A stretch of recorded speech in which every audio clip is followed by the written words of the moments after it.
Welcome to this episode of Horrific History and Hauntings. I'm Beth. And I'm Ramy. We're your hosts, here to talk about the stories that the history books ignore. From horrific epidemics and ghostly hauntings to the catastrophes and tragic events that have sickened humanity. What are we talking about today?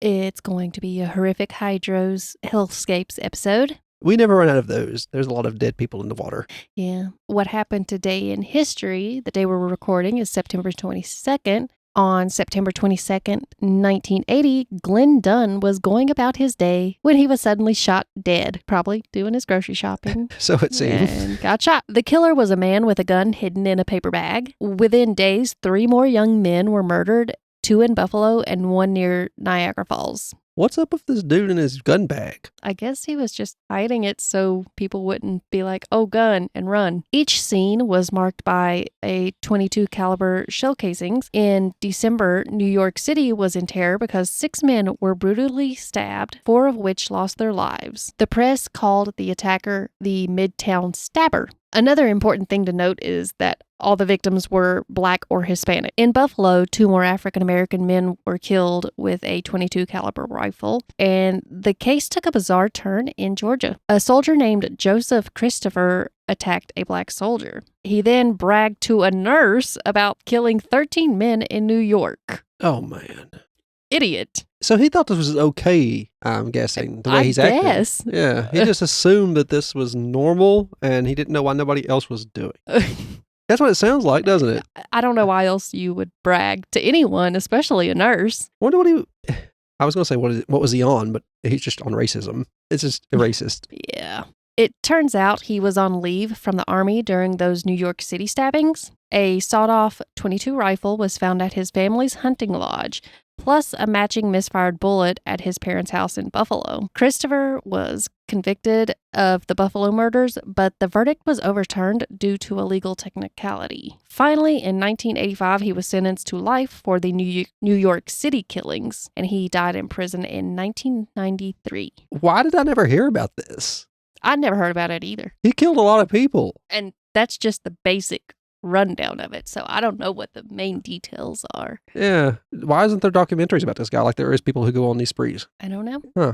This guy's awful. Yeah. Now we're going to talk about horrific hydro hellscapes. Yay. Saco River is up. It's located in Maine. One version of the legend says that Chief Squadro's infant son was tossed into the river by 3 drunk English sailors in the year 1675. They supposedly wanted to see if the baby could swim because one of the sources said there was a rumor going around saying that Native American babies came out able to swim. That's another racist remark. Yeah, like I said, only one source said that, so I don't know if that's the case or if they were just assholes. They're obviously assholes. I think they were just racist, yes. Yeah. In some version of the story, Squadro's wife also died during this event trying to save her child. The child sadly drowned. In some versions of the story, the mother drowned as well, but enraged by his loss, Chief Squadro is said to have placed a curse on the river. According to the legend, 3 white people would drown every year in the river's waters to pay for the loss of his son and wife. The chief is said to have summoned a horrifying creature from the depths of the river. It seems that the curse held up because drownings happened every year for quite a while, and some even talk about a white monkey creature in the river. That is a weird one? Yeah, it's said to have webbed hands and feet and is believed by some to be the one who drowns the victims to fulfill the curse. Others say it's the chief's son who transformed into this monstrous form, seeking revenge for his untimely death. I don't know why, but I'm picturing a Pokemon. It does sound like a Pokemon. Pansage? I don't know, but I feel like there's a Pokemon that's similar. This is a horrible story. Yeah. A lot of racism today happening. Yeah. This one's more sciencey. Okay. Blood Falls.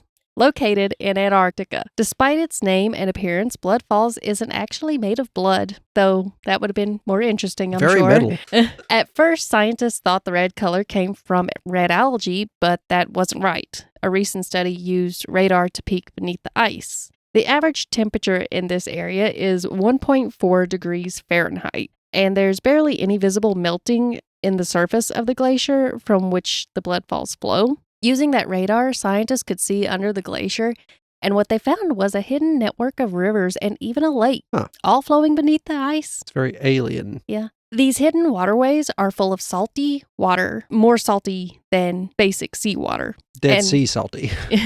And it's packed with iron. This is what gives Blood Falls its red color. So it's basically rusty water that flows instead of freezes due to the salt. It just tells you, it's like a water you should not drink. You should not be drinking this water. Well, no, you shouldn't be drinking red water anyway. This lake is hidden beneath a 1/4 mile of ice and is 3 times saltier than the seawater, which I mentioned before. Mm-hmm. The water feeding Blood Falls has been trapped under the ice for millions of years. It's completely cut off from sunlight and oxygen. So it just kind of brews down there and it's comes out. Untouched by that stuff. And I want to say that they found bacteria or one-celled organisms in it. Maybe that's a different lake I'm thinking about in Antarctica. I don't know. I know I've heard about, they live in acid and all kinds of things. So I can't see why they wouldn't live off iron and salt water. Yeah. It's full of iron due to the massive glaciers grinding against the bedrock, causing it to deposit into the water. The moment the salty, iron-rich water hits the air, it rusts, causing those blood red stains on the ice. It's creepy. I think I seen this on an episode of What on Earth. Yeah, probably. Now we're heading under to the shaft. Okay. In Australia. I had to say it that way. I had to say it that way. We're heading down under to the shaft. Where a group of 8 divers decided to go on an underwater adventure. This sounds very familiar, too. It does. I have heard of this one before, and I'm really hoping that I did not have it in one of these episodes before. It was May of 1973, and they were exploring a sinkhole called the Shaft. Uh-huh. Their diving adventure ended up taking a terrifying turn, which we'll get into later. But first, we're going to find out more about the hole. Well, the first one you covered was the Red Sea Blue Hole. Okay, so no, it's not the same. In 1938, a farmer was out working in his field when suddenly one of his horses stumbled over something in the ground. The farmer curiously checked out the spot where the horse stumbled, and he found a hole that was about 1 foot wide. When the farmer peeked in, he saw that it plunged down about 20 feet or so, and that it was filled with water. It looked like a 1 foot wide tunnel widening at the bottom, though with the poor visibility due to the darkness, it was kind of hard to tell. The farmer feared that the hole would become a hazard and could cause the ground to collapse even more and that someone could get hurt, so he decided to take matters into his own hands. And one by one, he started to chuck rocks about the size of soccer balls down into the hole. Must have been time-consuming. Yeah, he was hoping to fill it up and make it safe. The rocks would splash into the water and then be swallowed up by the darkness. Hundreds of rocks were thrown into the hole, and still there was no sign of them piling up. After about 1,000 of rocks was dumped in, and still there was no sign of them, the farmer finally gave up. Just put up a little cone. Watch your step. Yeah. Word of the mysterious hole spread, and soon people were flocking to the farm to see it. It was found to be a limestone sinkhole, which is basically the water slowly ate away the rock beneath the surface until the hole had opened up. Eventually, they widened it about 1 foot across to about 3 feet so that it could be explored. But it wasn't until the 60s that a diver was lowered down the opening for the first time. He was lowered about 23 feet before touching the water, and when he did, he realized that this wasn't just a hole filled with water. It was more like a small underground lake. That's terrifying. Yes. Even before you watch horror movies like Piranha and all that stuff. I don't even know if it's considered a horror movie, more of an action movie. Yeah. I think it's more of a somebody wanted to show a bunch of titties movie. Yeah, that movie. Scott was watching the 3D one the other day, and I said, "Are you kidding me? What is this smut?" I could never finish any of them. Right below the entrance, it was still narrow and cramped, but right before the surface of the water, the space widened out to be about 56 feet. That's not a big lake. The divers started diving deeper into the water and noticed it just kept getting wider and farther down as he went. Oh, that makes more sense. Yeah. He traveled down to about 69 feet before deciding to head back up. Nice. But he decided to take a look around while he was there, and he spotted about 50 feet away from him the pile of rocks that the farmer had tossed in. So he had already traveled 69 feet. And then 50 more feet away from him down below was the tip of the pile of rocks that the farmer had tossed in. It was described as looking like a tiny anthill compared to the size of the cavern he was in. The chamber was about 460 feet long and 260 feet wide at its widest point. The rock pile's tip was 118 feet high and another 36 meters below the surface. That's a lot more than 1,000 little pebbles. The main chamber had two extremely deep arms going out in opposite directions. From the main chamber, one tunnel headed towards northwest, plunging down about 260 feet, while the other tunnel on the opposite side was about 407 feet. And it's thought that these tunnels may even go further and reach all the way to the southern shores as a part of the freshwater drainage system. If I'm swimming in it, it's kind of terrifying. Yeah, just a bit. There were cliffs and overhangs and other interesting features that divers would love. It wasn't until 1984 that a decent map was even made of the place. By 1973, over 8,000 dives had already happened in the shaft. Even with all those dives, no one knew just how deep this thing went, and there was no completed map, like I said before, of it, so they were just kind of winging it. No. Yeah. Of course, that's the thing about Australian people. I always feel like they're an exploration type, more risk takers than I am. So, Yeah. as a whole, you have to be just to live there. When you step out in your backyard and some wild animal can take you off or poison you and rot your foot off. A giant spider in your bathroom. I don't care about spiders, even if they are deadly. I've never been afraid of spiders or snakes. It's all the other things. In May 1973, a team of non-experienced diving instructors geared up to explore the shaft. Before they attempted their main dive, they planned a practice run and wanted to get some equipment set up. How do you practice that? Well, they were going to try to go farther. They were going to push the limits and reach a depth of 250 feet, right at the edge of the known perimeter. On the 27th, the divers went to the farmhouse, signed the guest book, and headed for the field where the entrance of the shaft was located. They set up a tripod hoist system and a wire ladder for climbing back out. The hole was still too small to... Just kind of clamber down with all your equipment. Well, yeah, like they had to send the equipment down and send people down. You couldn't send them both because it was too small. On the practice day, they dove down only about 200 feet, just skimming the edge of the massive rock pile the farmer had made. They were still within the reach of the sunlight that came from the hole above. The next day, 8 of the divers suited up for the real dive. Joan decided she didn't want to dive that day and instead would stay on the surface and help with equipment. Those going down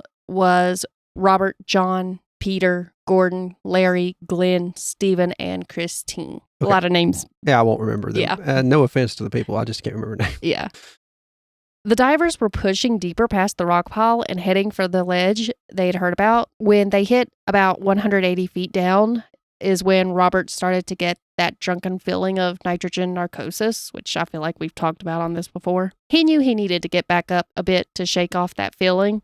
Back in that time, diving safety just wasn't what it is these days. These divers were pushing their limits and diving deeper with just regular air in their tanks. Beyond 130 feet, nitrogen narcosis starts messing with you, and by 185 feet, the air itself can turn toxic and cause some divers to have convulsions and seizures. Not exactly the kind of thing you want to go through. No, under the water especially, no. Mm-mm. Robert, in a creepy cave as well. Yeah. Robert signaled to the others that he was going to head back up, and they signaled that they were going to keep going down.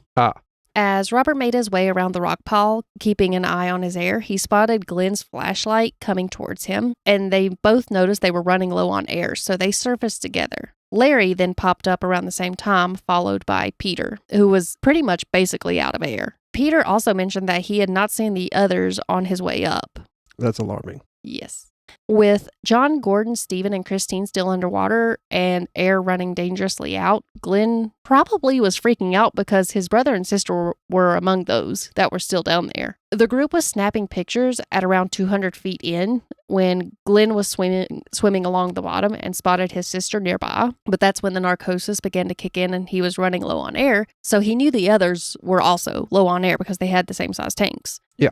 He tried to warn his sister by tapping her shoulder, but she began kicking away and out of his reach. She got startled. I guess. Probably. She might have been feeling the nitrogen narcosis as well, I would assume. Peter also began feeling the narcosis and was disoriented. He tried to reach Glenn to check the depth gauge, but Glenn was already heading to the surface. Peter looked around, saw 2 of the divers heading out, and checked his air, which was practically empty, making it very dangerous. He knew he had to get up right then and there. To make matters worse, the cave had gone nearly completely dark, and Peter had lost sight of the exit. Oh, so he's just stuck in the dark. Yeah. The sun had disappeared behind a blanket of clouds shortly after they entered the cave, which caused the cave's entrance to plunge into darkness. Peter searched frantically for the exit, and the water became cloudy with silt. And deeper down, Christine, Gordon, and Larry were grouped together, realizing they were dangerously low on air. They panicked and began to swim straight up instead of at an angle with the ceiling. And these caves made of limestone sometimes have bits that break off and leave these dome-shaped hollow areas in the ceiling. So they could be stuck in a maze of little domes. Well, it's thought that the divers' air bubbles got trapped in one of those hollowed out areas, which created this mirror-like effect, which made it look just like the surface of the water that led back to the entrance. In their confused state, they saw that reflection and thought they were heading the right way, but then they hit the ceiling, and that's when panic began to set in. Gordon and Christine were waving their flashlights trying to find the way out. Larry's light actually went out, but as he sank from the ceiling a bit, it flickered back on, and that's when he spotted another diver in the distance. He headed towards the other diver, angling himself just enough to see that where the real entrance was way off in the distance. So he made a break for it and surfaced around the same time as Glenn and Robert. Peter also managed to escape the murky silt and find his way out. At that point, Glenn realized his brother and sister were still trapped underwater with the others, so he grabbed a spare tank and dived back in to find them. He reached the cliff's edge at about 225 feet deep, where he found his brother's flashlight and camera lying at the bottom. He just gave up on that. Yeah. The visibility beyond the edge was zero due to the stirred up silt, but he was desperate to find his siblings. Glenn dove into the silt cloud, but the moment he entered the cloud, panic struck because he couldn't even see his hand in front of his face. He spent some time looking around, hoping to catch a glimpse of the other divers, but eventually he had no choice but to return to the surface. Peter also went back in search for them, but he too found nothing. By that time, an ambulance and police had arrived at the scene, and the grim reality had set in that there was no hope of finding anyone alive. They were already out of air. Peter, I believe it was Peter, that was already out of air by the time he came up, so there was no chance. So they began to plan for a body recovery the next day. The following day, police divers ventured into the shaft, reaching a depth of about 200 feet. They discovered that the silt cloud still lingered. Oh, that's kind of odd. It is. I find that strange because I feel like after that amount of time, it should have. Unless the water's really moving around more than it should be. Yeah, maybe. They were already at their limits and were unable to locate any of the missing divers that day or the next. Faced with this challenge, they made the decision to suspend the search until they could receive additional training from the Navy. That's excessive. Yes.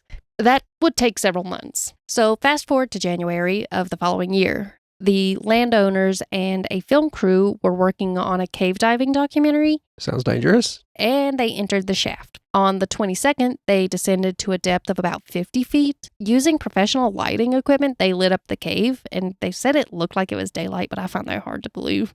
I guess the soot had settled down. Yeah, well, yeah, but still. I don't know what this professional lighting is, but if it made it look like that, that's great. As they were setting up, a technician glanced at two of his teammates and noticed a third figure behind them. Upon a closer look, he realized it was a body in a wetsuit. They immediately stopped filming and returned to the surface to alert the police, as they should. What if they told anybody about the bodies down there, that they knew were down there? Surely they did. Now, that'd be shocking if you didn't. Yeah. That'd be shocking if you did, but still. Yeah, it's definitely going to be a shocking experience no matter what, I feel like. The next day, the police retrieved the body, which was lodged under a narrow ledge 50 feet deep in the water. They continued their search, reaching a depth of 180 feet that same day, but still could not locate any of the other missing divers. The recovered body was later identified as Stephen, which was one of Glenn's siblings. By March of that same year, the landowners sought the assistance of more experienced divers that were equipped with advanced gear. On March 9th, 1974, this specialized team descended into the depths and made a heartbreaking discovery at 185 feet. Christine was found lying on her back, and directly beneath her, they found Gordon. Then 20 feet deeper, they located the final victim, John. Due to the depth and the way his body was wedged, it took another month to recover his body. Huh. Did he get stuck somewhere? I think so. It's believed that Christine and Gordon ran out of air while trapped in that dome-shaped ceiling pocket, and their close proximity suggested that they may have been holding each other in their final moments, which is sad.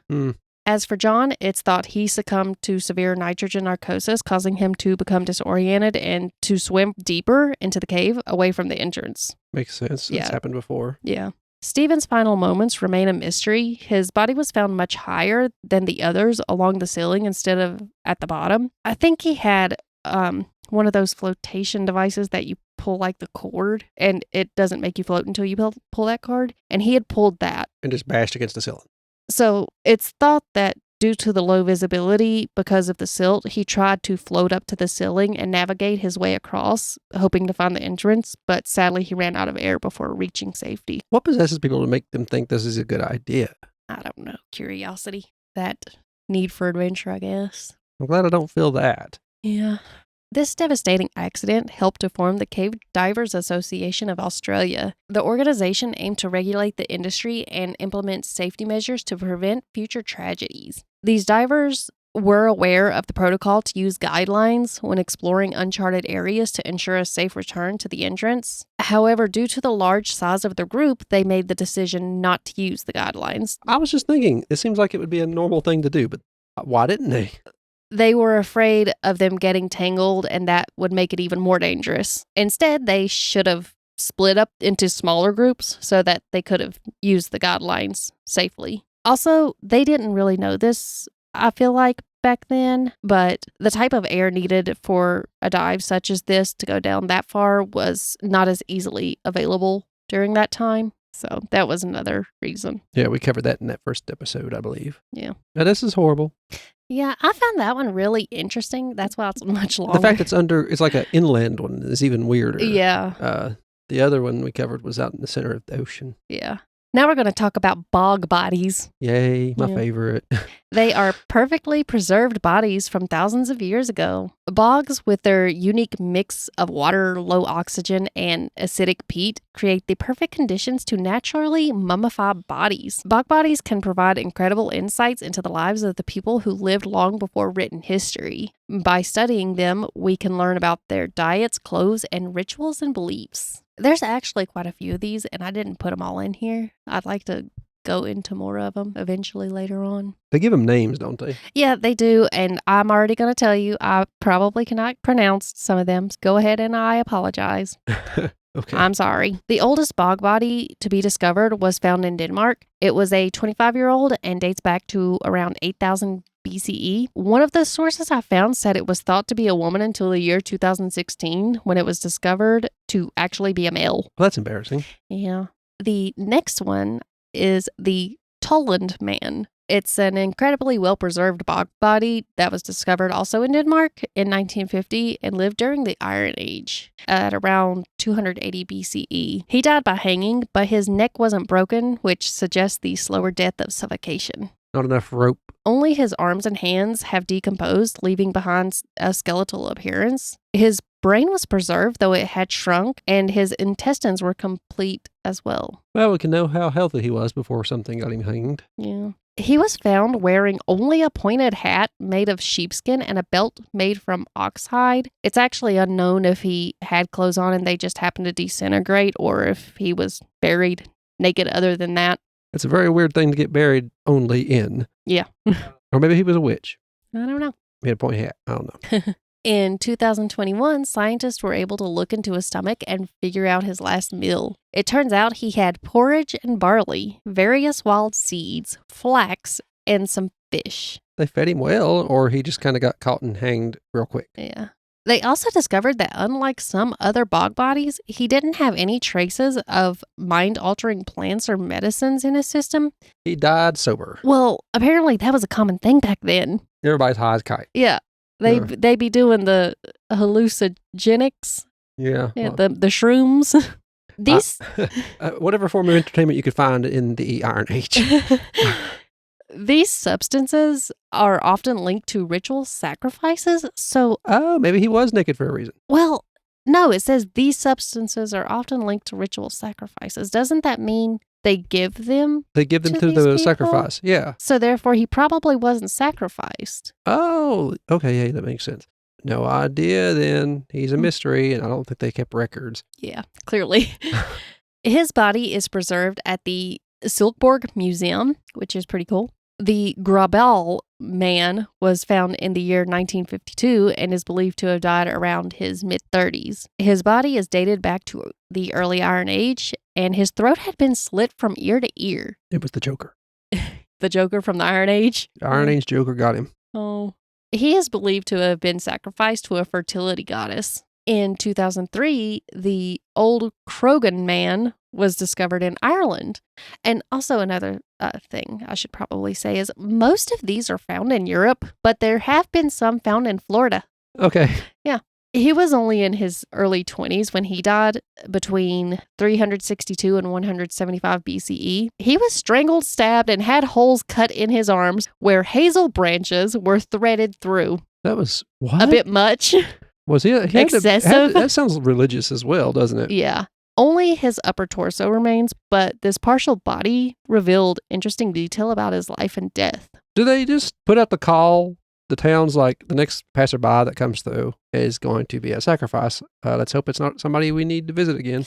Or do they just like sit there one day and decide, well, who's the most useless member of society? I don't know. I would just like to know how these decisions were made. He wore a leather armband and a bronze amulet, which hinted at possible rituals or beliefs. But the detail I found the most interesting was the removal of his nipples. Huh. There's one theory that this was symbolic for humiliating a failed king or a potential candidate for kingship. But I also found another interesting little fact about this during the research, and it was that sucking a king's nipples was a gesture of submission in ancient Ireland. And if you'd done that and then they turned out to be a terrible king, then... And then you cut the nipples off. I'm keeping these. Oh. Getting kinky with the king back then. I guess they did have a use on men back then. And that's all I have for this episode. Well, color me educated. I remember hearing about that at one time, but I do not know where. I would definitely like to look up more bog bodies because find the Florida ones. Yeah. We need to cover a whole episode on the types of sacrifices throughout the world people would have to go through. Obviously, this is going to come out on the day that I said I was going to try. That was a big try to have the recommended from a listener, the Black Sisters case. I started reading that book and I've only worked, I think maybe twice. I've only made $100 this month because I've been focusing mainly on the Black Sisters notes, and it's a lot more than I figured. So anticipated? Yeah, it's going to be a little bit longer on that, but I am working on it. I just want to make sure that I get all the information I can get so it's a good episode. I'm sure they'll appreciate it. Thanks again. If you like what you heard here, we're part of the Gruesome Gaming Group Podcast Network. We have this podcast. We have Leveling Duo. It's a podcast where we talk about video games, but they don't come out very often because we don't play a brand new good video game every week. But we also have Brother Knows Quests podcast, where I tell Beth here about different tabletop role-playing games each week. If you need to find those, there'll be a link tree in the description. The first website will be the homepage for our Gruesome Gaming Group. It'll have all of our podcasts there. You can subscribe through there to your podcast app of choice, or you can just search us up in your podcast app. All the socials you could think of down there as well in the link tree. 2 TikToks, one for Horrific History and one for Gruesome Gaming Group in general. If you want to reach out to us, use the TikToks if you like, or X, or Threads, or just use the email that's below the link tree link. Both of those will reach us. Sending in episode recommendations? Yes, episode recommendations, because the person that sent this Black Sisters, it's turning out to be very interesting. I will not know until you tell me. Well, I know. I'm not going to give it away.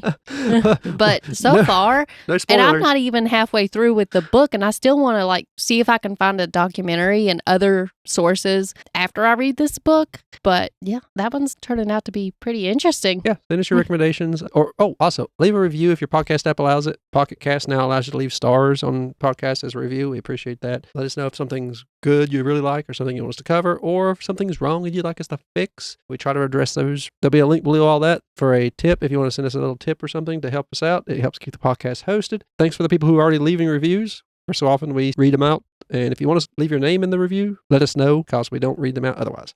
We do read them, but we don't give out a name. Thank you, Beth, and thank you for listening. I have been Ramey. And I'm Beth. And it's been HH&H. Bye-bye.